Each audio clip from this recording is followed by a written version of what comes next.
പ്രിയമുള്ളവരെ, നിങ്ങൾ ഒരു ഫുഡ് ബിസിനസ് നടത്തിയിരുന്ന വ്യക്തിയായിരുന്നു. എന്നാൽ കഴിഞ്ഞ വർഷം നിങ്ങളുടെ ഫുഡ് സേഫ്റ്റി ലൈസൻസിന്റെ കാലാവധി കഴിഞ്ഞിട്ടും നിങ്ങൾ ഫുഡ് സേഫ്റ്റി ലൈസൻസ് പുതുക്കുകയോ പുതിയതെടുക്കുകയോ ചെയ്തിട്ടില്ല എങ്കിൽ നിങ്ങൾ നിർബന്ധമായിട്ടും നിങ്ങളുടെ ഒരു ക്ലോഷർ റിപ്പോർട്ട് ഫുഡ് സേഫ്റ്റി ലൈസൻസിന് അപേക്ഷിക്കുന്ന ഫോസ്കോ സൈറ്റിൽ അപ്ലോഡ് ചെയ്തിരിക്കണം.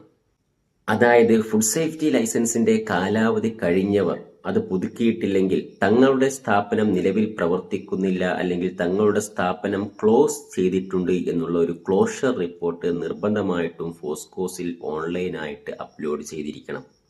ഫുഡ് സേഫ്റ്റി ലൈസൻസിന്റെ കാലാവധി കഴിഞ്ഞിട്ടും അത് പുതുക്കാതെ ഫുഡ് ബിസിനസ് തുടരുന്നത് food safety and standard act section 31 വയലേഷനാണ്.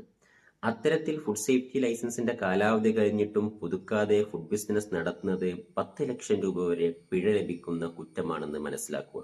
അതുകൊണ്ട് ഫുഡ് സേഫ്റ്റി ലൈസൻസിന്റെ കാലാവധി കഴിഞ്ഞാൽ അത് പുതുക്കിയിട്ടില്ലെങ്കിൽ നിങ്ങളുടെ ഫുഡ് ബിസിനസ് തുടർന്ന് നടത്താൻ നിങ്ങൾക്ക് അനുവദിക്കപ്പെടുന്നില്ല. അതുകൊണ്ട് തന്നെ നിങ്ങളുടെ സ്ഥാപനം പൂട്ടിയതായിട്ടുള്ള ഒരു ക്ലോഷർ റിപ്പോർട്ട് നിങ്ങൾ ഫോസ്കോ സൈറ്റിൽ നിർബന്ധമായിട്ടും അപ്ലോഡ് ചെയ്തിരിക്കണം. സാധാരണഗതിയിൽ ഫുഡ് സേഫ്റ്റി ലൈസൻസിന്റെ കാലാവധി കഴിയുമ്പോൾ നിങ്ങൾക്ക് FSSA തന്നെ ഇമെയിലായിട്ട് ഒരു അറിയിപ്പ് തരാറുണ്ട്.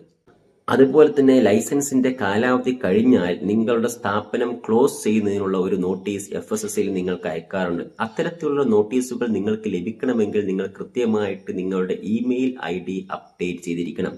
കൃത്യമായ ഇമെയിൽ ID നൽകിയെങ്കിൽ മാത്രമേ ഇത്തരത്തിലുള്ള നോട്ടീസുകൾ നിങ്ങൾക്ക് ലഭിക്കുകയുള്ളൂ.